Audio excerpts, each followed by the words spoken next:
For the law of the, so in Romans 8:2, for the law of the Spirit of life has set you free in Christ Jesus from the law of sin and death. So, law is terminology for what? In order to have laws, you have to be what? Obedient. Faithful. Think broader, like a government. The only institutions that have laws are governments. Yeah? Make sense? So what Paul is actually comparing us to is each individual life is a government. So I have a beautiful, based on what he's saying here, I have a beautiful little analogy that will help you answer your question as to why, like, we have motivation and you can't seem to find yours. Yeah? So each individual person is a government, according to Paul. That's the analogy he uses, which means each government is ruled by a king with a set of laws, and you can look, and it builds a kingdom based on the king and the laws that the king has. So if you look at your life and go, this is not the kingdom I wanted, and you look over at your neighbor and go, I wanted that. That's what I wanted to build. So what often people do is they go over to their neighbor and go, what are you doing? I go, I can do that. Because they have like this beautiful moat and these stunning towers and a beautiful gatehouse. And you're like, I want that. I can do that. And so you start on your own kingdom and you start digging your moat and building the gatehouse and setting up your towers. And then after a time, you look around your life and go, it didn't change. In fact, I might be exactly where I was when I started this. And you're like, why is it so easy for them? And like, I am trying so hard. And the reason is because they serve a different king. Most people have a default king, which Paul calls the flesh. That is the default king, which I like to say as, if I want it, I should have it right now. If I want, I should have right now. This is a default king of flesh. You have to choose a different king. If you try to build the moat and the towers and the beautiful gatehouse with this king, your results will struggle. Like, you will feel like you are trying and trying and trying and you'll never get anywhere. Because all the king says, but I have this law that doesn't, nah man, that doesn't match. So then the question becomes, how do you change kings? I have been wondering about this question for a long time because I think there's three. There's three types of kings. And it's more like a tiered system than different types.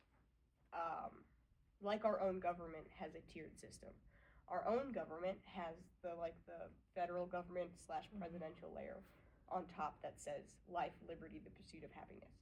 That's like the presidential, whatever you want to call it. Underneath that is like state government. And then it has its own set. And underneath that is cities. So, 3 different types of government, 3 different types of kings. So in our own government, on top is God. Please, God, serve people. 2 greatest commandments. That's the top. Below that is what every single person wants to know. What is my purpose? But nobody knows what purpose means. And like, I was talking to one of my aunts, Helen, and she goes, she's 80 years old, and she tells me one day, I feel like I have no purpose. I go, you can be 80 years old and feel like you have no purpose. That sucks. To go your whole life and feel like you have never accomplished what God wanted you to. So I I came across a word that is far better for the word for purpose. Exceptional existence. If you can choose something in your life, I want to be exceptional at this. And you just pick something, because often we fall into the trap of, let me wait for God to just drop it in my lap. Like, we want a burning bush moment. And I waited 7 years for that, and obviously my aunt has waited 80. And it didn't work. He doesn't, I think purpose is more a process of discovery. Like, you have to just pick something. And if you're not quite on the right path, that's okay. Like, King David was never meant to be a shepherd boy. And yet he got really good at it. Really, really good at it. And it served him in his actual purpose. He was supposed to be a king. So underneath that is present pain points. That is the lowest level of kingship. Present pain points. Present pain points are what you and I are dealing with right now. They are very effective. I have my kids' eczema. You have, this is killing me. These work. They're fine. They change. That is, so as soon as I stop nursing, my present pain point goes away. And I'll have to come up with a new motivation to keep going. Unless I have exceptional existence. Now, all of my, if I know what my exceptional existence is, all of my, even if my present pain points change, if I fix them as they change, they come, new ones go, old ones go, new ones come in. If we fix those, they help us with our exceptional existence. And if this layer helps with exceptional existence, our exceptional existence also helps us please God and serve people. It's just a, this does this, this does this, which is really cool. So, you have thoughts. Your brain is turning. Not really. Really. I'm just trying to understand what you're saying. Okay. For the sake of understanding, repeat it back to me. No, I'm not going to do that. No, I need to do something for you first. So, you do not have a present pain point that is so powerful that you have to do something right now. You don't. So what can you do instead? Choose exceptional existence. Is there something in your life that you have a passion for, that you are proficient at? Because you have a God-given gift. You are made as exceptional, which means you have an exceptional gift that is very specific to you. Can you decide, I am going to be exceptional, and hang your life on this in the pursuit of exceptional? And it will help you please God and serve people. No? Made a little bit of sense. So basically saying I need to find something I'm good at and go after that. Basically. Yeah, but not just good. The Bible says whatever your hand finds to do with all your might, yeah? So you're not striving for just good.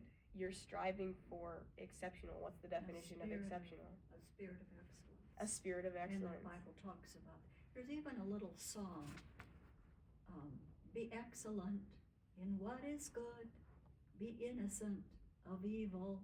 Do you remember that song? Mm-hmm. I have never heard that song. It's been a long time. It's been a long time. Yeah. It's an old song. So, excellence.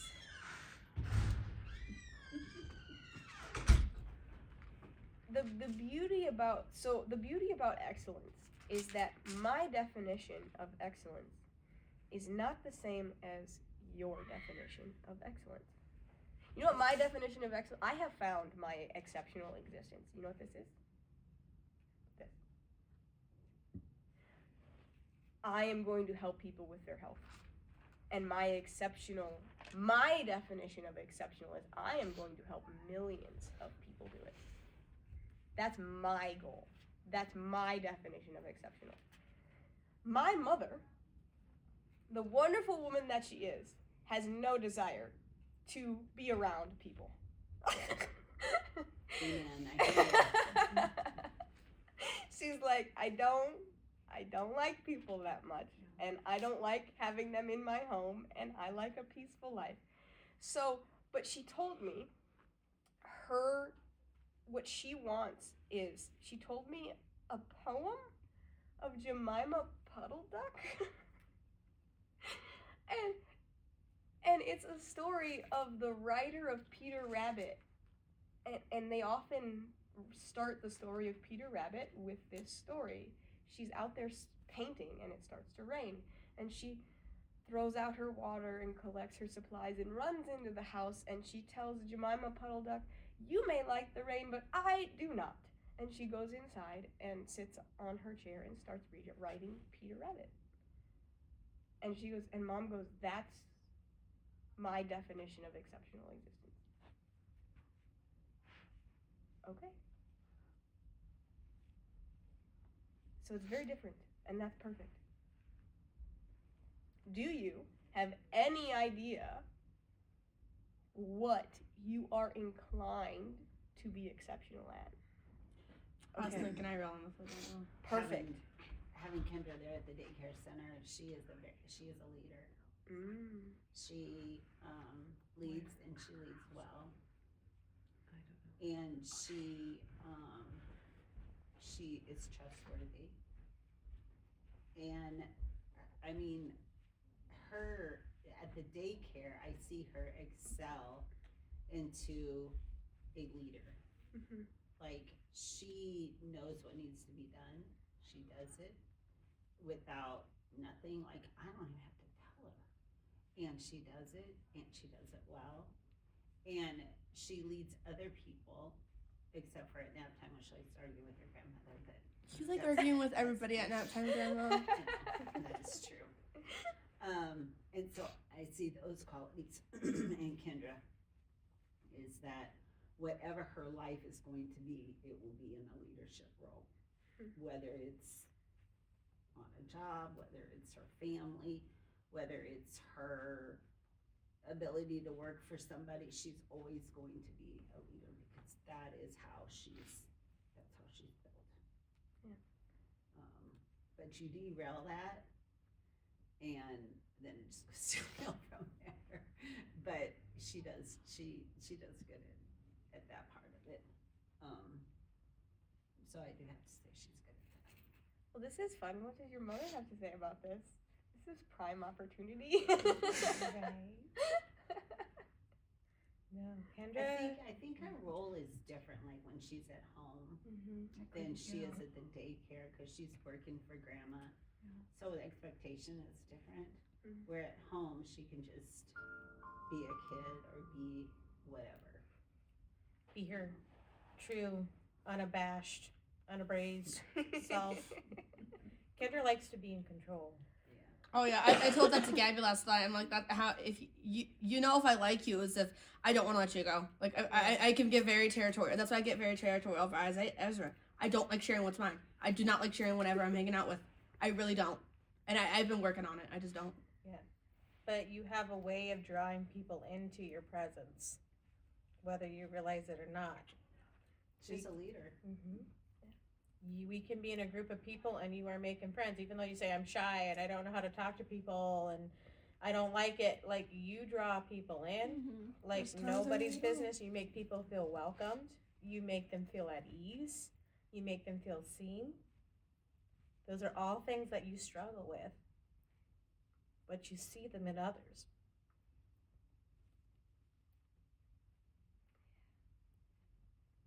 And God's going to use that. The things you're going through now, the things that you see, I believe that the things that we go through turn into our testimony, turns into our ministry sometimes. And the things that you go through, the things that you're learning, the things that you see lead in the direction, and God's growing things in you into a ministry that He has for you. She's gonna be an attorney because she can argue really well. Right? I became a youth pastor because as a child, I just wanted to be heard. I wanted to be seen. I knew I had an opinion. I knew it was real to me. And I wanted teenagers to feel seen, and I wanted them to feel heard, and I wanted them to know that they had a voice and that somebody was there to care and to make their voice be heard by others. You know, from then to now, that's what led me into that. So the things you're going through now, the things that you see in others, that leads into what God's calling and purpose. You may not know exactly what it is now, but He's developing things in you to pursue the ministry that He has for you. Like we talked about Psalm 139, search me, know me, lead me. You know, to pray that, Lord, search me. Search everything dark in my heart that needs to come up. To know who you are, to know you deeply, to bring those things out and to lead you. Well, those were the And points. everybody else that's in your life is just there. It's like iron sharpens iron. There's things in life that you're not gonna like, corrections that you're not gonna like. Cleaning. It's only it's what? Cleaning. Well, cleaning, or your fight with your dad about your mouth. I mean, those are just things that sharpen you to be a better person. That's leading you in that direction. And if you can learn to handle criticism now and to Criticism's take it and hard. learn from it, you want people you trust giving you criticism. And they give you criticism and you can evaluate it. Like, does this really apply to me? Will it, do I need to make a change to correct this? And if it does, great. It was great criticism. But if it's something to tear you down, you just brush it off and you keep moving forward. Sometimes the hardest pill is to swallow is the truth about ourselves. I love And criticism. To really look at, is this really about me? Is this really something I need to change, or is this just like in our Insta, we talk about the blind spots. Johari window. Yeah, Mhm. and so it's like, you have to ask yourself, is this just, be able to accept criticism, but yet you have to be true to yourself also and say, is this really something I need to work on? Well, losing weight and watching what I eat is something I need to work on. Like with grandma, I'm blunt. I don't have no filter. It's just there. And, I'm sure that I could work on it. I think that's sometimes why people get so intimidated with you, is because you tell them the truth and that they're scared of you're gonna tell them the truth. Yeah, but my truth doesn't necessarily mean it's the truth. Well, when I have to talk to you about work, I'm always like, I don't want to talk to her. I don't want her to get mad at me. But Kendra, criticism is an opportunity for growth. Whether it's to grow from the criticism or grow from knowing that the criticism isn't true, and you know yourself well enough to know whether it's true or not. So, I think one of the things that helps me is like a visual on, like, what is my purpose? What is, I call it purpose in, the way remember what you called it anyway. Exceptional existence. So Be exceptional. they always have those apps on there where you put your face on it and then you can put it like however your body is or whatever, So I have one on my phone. Yeah. And Yeah, I hers was is sharing amazing. this with you. This is me. And it's my face. And I use this because she's without sickness. She's without disease. She has her life in control. She knows what she wants. And I strive to be that. Yeah. So that helps me to be encouraged that through my relationship with God, will I ever get that thin? Absolutely not. I'm never going to be that thin. I'm going to say that right now. But the healthier that I am, the longer I'm around for my kids. I can't change the disease I have, but, and I grieve the person that I used to be because I know what I used to be. And so by me loving myself enough to make those changes, and that's how I visualize it until I get ticked and I want a blizzard. I mean, one day you came up to me and you're like, Kendra, I just really want to I'm so mad at these kids. And you were all angry at these kids. And you I were, don't remember whose kids I was mad at. you were mad at the daycare kids. You were just mad in general. And I'm like, just take a deep breath. You're okay. Because, like, she'll come to me and she's like, I'm so mad. Because the kids do stress her out at times. So Well, when you have 37 kids, it's Well, they're right in your face as well. Okay, all right, back on track.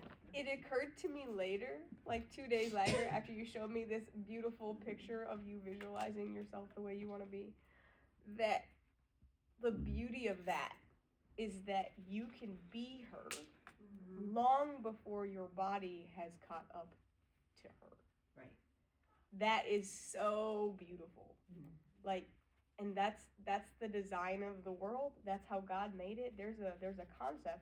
I did not come up with this concept. I was told it, and I would never have seen it otherwise. It's called be, do, have. And it's right in Genesis. It says, be fruitful, do multiply, have dominion. So in God's economy, he starts with being. Being is always first. Because you cannot do what you need to do unless you are the person who can do those things. But you can also, like, you cannot have without doing. But it starts with being. It's the identity piece. Say it again. Be fruitful, do Multiply, multiply, have dominion. have dominion. So once you be, like, this is the king piece. Like, once you change your king, you're like, I will serve this king. Sometimes you gotta dethrone them. Yeah, dethrone the other king. I love it. Rebellion. Yeah, rebellion. So once you dethrone that king and choose a different one, because it's a replacement, you can't just have no king. It has to be a replacement. That actually goes back to the verse of, where is it? It's about this verse of you if you clean the house, if you sweep the house and throw the demons out, I think is what it is. Right. If you do not fill the house with something else, the Lord in that verse, they will come back and bring 7 more with them. You will be if you do not replace it, you will be worse off than you were before. So all of this it's very simple. Everything you are trying to accomplish is a replacement away. That's all it's just a replacement strategy. It's very simple. Like, if you're like, I don't know what to do, it's replacement. You want to replace sugar? You have to find a substitute. You want to get rid of, and even with our emotions, like fear of the Lord versus fear of the world's plans. I fear God more than the world. I fear God more than not having vehicles. I fear God more than the stress of my situation. Like, it's replacement. It's not a don't be fearful. No, I fear God more. Which is really cool. And I think too, for myself, someday when I die, I'm gonna have a new body. Amen. And, it's not gonna be stricken by disease. It's not going to be, like some of the challenges that I face. And so, it's kind of like that picture, it's like, I will have a new body. Not that it's gonna look like that picture, but God, it's gonna give me a new body. And I don't have to be in this body, but while I'm in this body, it's my responsibility to take care of my body the best means I can, and the rest has to be left up to God. So if I'm out there having a blizzard, it's almost like having an affair with something else, because you're taking the place of what you should be doing with something else, and that's not right. Yeah. But that's how I look at it. Doesn't mean anybody else is gonna look at it that way. No, that tracks. Look at this. If your law says you cannot have blizzards, and you break the law, aka have an affair, what happens when you break the law? Pay a fine, go to jail. But not only that, it like even like adultery, that's a sin against the body. Yeah. And it affects the whole body, just like food. It affects the whole body. And I know there are apples and oranges and stuff like that, but I think one of the most powerful things that you ever said to me was when Eve was in the garden and she was looking at the tree and she had that beautiful fruit in front of her. And whether it was an apple or whatever it was it was tantalizing to her eyes. It's what she wanted. But when she took a bite of it, do you think she knew that it was going to be the fall of man? I mean, so what are the consequences of the foods that we're eating? Even though they may look great and they might taste good, it's like, what's it going to do to, it internalized sin. It internalized it's different after we took the bite of the apple. And so it's kind of like, so when I look at like stuff like that on my normal mind frame, and it's like, is that worth the fall? And that's what I ask myself, is it worth the fall? And that's usually it's no. Yeah. You also want to set yourself up for success. So if you will replace things and you have a cupboard that is Kendra's cupboard, put things in there that you can have that are good and healthy for you. And that's your go-to cupboard, and it's not going, well, that's the only things I can't have. And you go, what are the things I can have? Yeah. Think of the things that you do like. For instance, do you like dill pickles? No, you don't like those. Okay, well, that's something that I like. Kim You likes. can hydrate fruit. And dehydrated fruit and stuff. I like love dehydrated strawberries. Like, That's we went to this sisterhood tree, and we went to. I was like, Mom, I want some sort of candy, but I don't really like candy. I don't like the taste of it. So I'll go and I got freeze dried strawberries and freeze dried chocolate covered strawberries, and I ate them. Oranges, you could do strawberries. There's tons of things that you could do. Set yourself up for success by Yeah. having the things that you know are healthy versus those other things over here that your brothers might be eating, because both of them look like they could eat and not gain any weight. Oh, Tanner. Oh my gosh. So set yourself up for success. That's my cupboard, and there'll be something in there. I might like that cookie that's over in their cupboard, but this is a replacement for that. I know usually when I don't like something in the house, I just won't eat. Like if it's And, something, you know, if it's something. Kendra, you can make sugar-free cookies. You can have like the substitute. I cannot. And you can have fruit stuff to put in your pop. I cannot. So it's like there is things that you can do. I think one of the hardest things when you're trying to do that is that I don't have my license, so I can't physically go to the store, and it's like I have to remind Mom to take me to the store and stuff like that. No, but So I feel like that's that's an excuse though. No, I know. Tanner will Because you take could you. plan that out and you could be proactive. Yeah. I've seen Tanner take you to Yeah. the store. He has honestly taken me to the store. And so I mean that falls back on you. No, I know. Like it's like I was just saying one of the harder reasons to try and stay on it. I'll is like, avoid yeah. buying things for the house because I know they're not good for us, and then your dad turns around and buys them. Every It's time I like turn no. around, Rod's I'm like got I something in didn't the buy it cart. on purpose. Like if it's not like even if I'm craving it, if it's not in my home, I can't go eat it. I'll drive to the store, no worries. It's like- Yeah, but what makes really nice is once you're on the whole food plan and stuff like that, you don't have cravings like that. You don't even think about it. I don't think about it. I still like sweet things. Yeah. But it especially can, that time of it- the month. Gosh, it's Oh, you terrible. know what? That's all hormone related, and if you got rid of sugar and all that I crap, need that would to. be way better. Desperately. Like, yeah. You have to get going, Carol. Yeah. Okay, so if you gotta get going, y'all are gonna get homework this week. This is not a theory class. Y'all are going to take steps of like, what are you gonna do this week? I'm To- gonna just do my normal stuff. Yeah, you'll do your normal. That's your steps. So, if you have to go, Carol, tell us what you want to do this week for yourself. Maybe you're doing it already, but tell us what you're doing. Like, if you want to improve your health, what would you do this week? What do I want to do? I guess I like salads, Okay.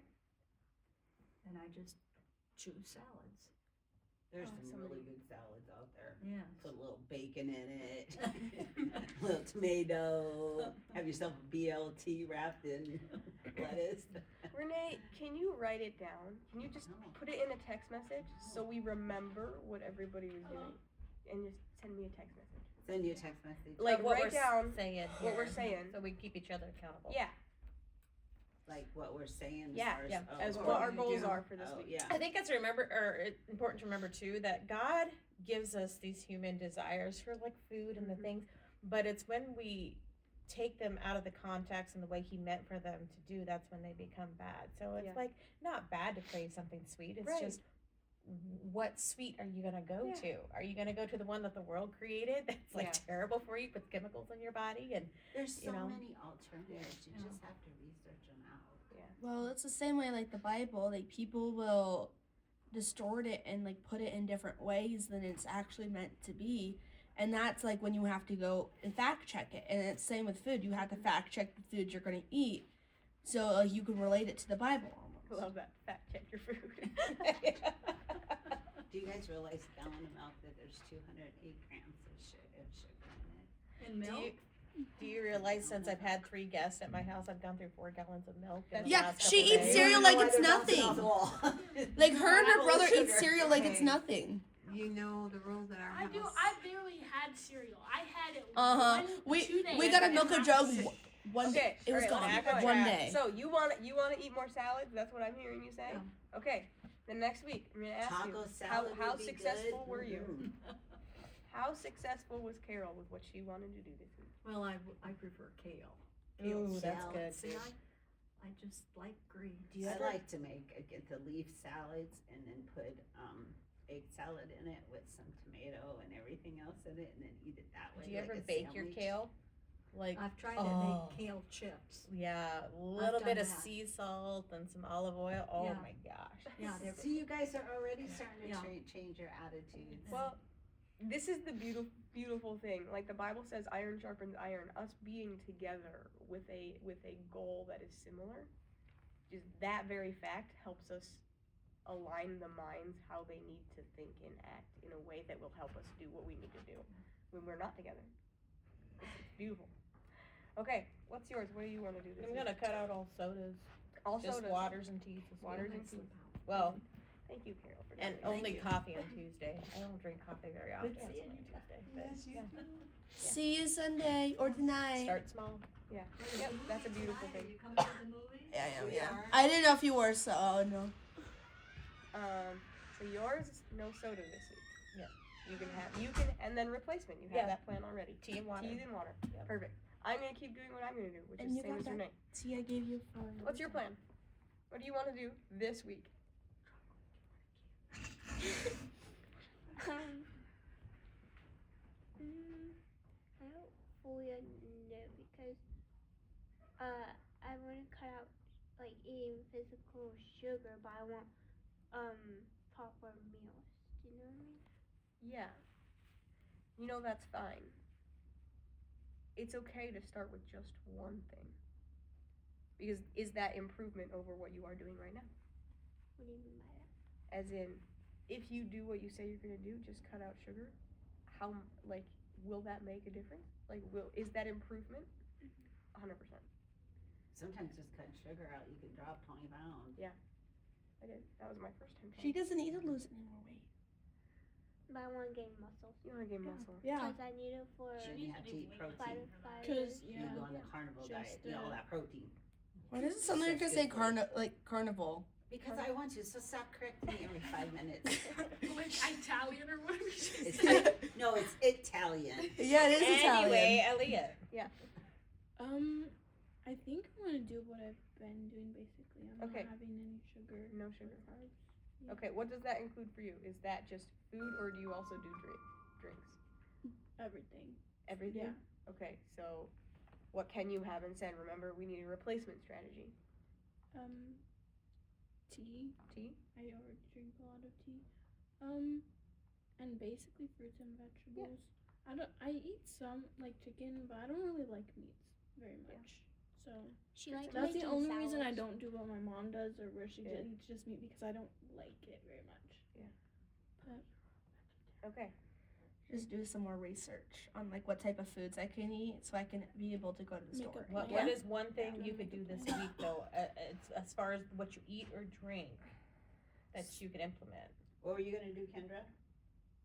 Research. So I think this is okay. So you don't know what your replacement is yet. No, I don't. Find a replacement this week. Yeah. And get it. That's get your replacement. Do that. Now you have extra homework. In addition to that, I want you to. We talked about this exceptional existence thing. Yeah. I want you to look at your life this week, and just take inventory. What am I good at? What do I have affinity for?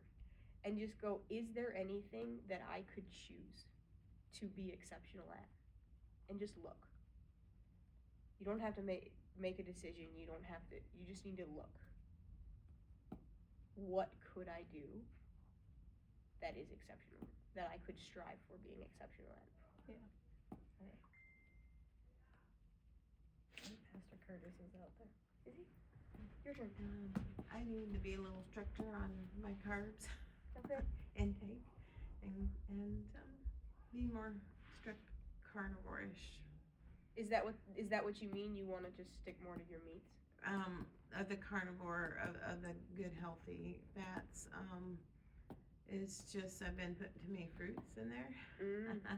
And I can tell that aches and pains start creeping in because there's too many carbs. Is that a diabetic thing? Mm-hmm. Like even sugar in natural food is harmful to Any diabetes? carbs turns into sugar in your body, and even though it's a healthy Yeah. choice, if it turns into sugar as a diabetic, it causes aches and pains, and it just be more strict. And If I wasn't on the diet I am on, I would do the carnivore. Right? Perfect. I love it. This was really fun, guys. yes, it was. I loved all your input. Are we gonna see it tonight? Hmm? Are we gonna see it tonight? Will you see me? What time is it? It's 4. You can pause that.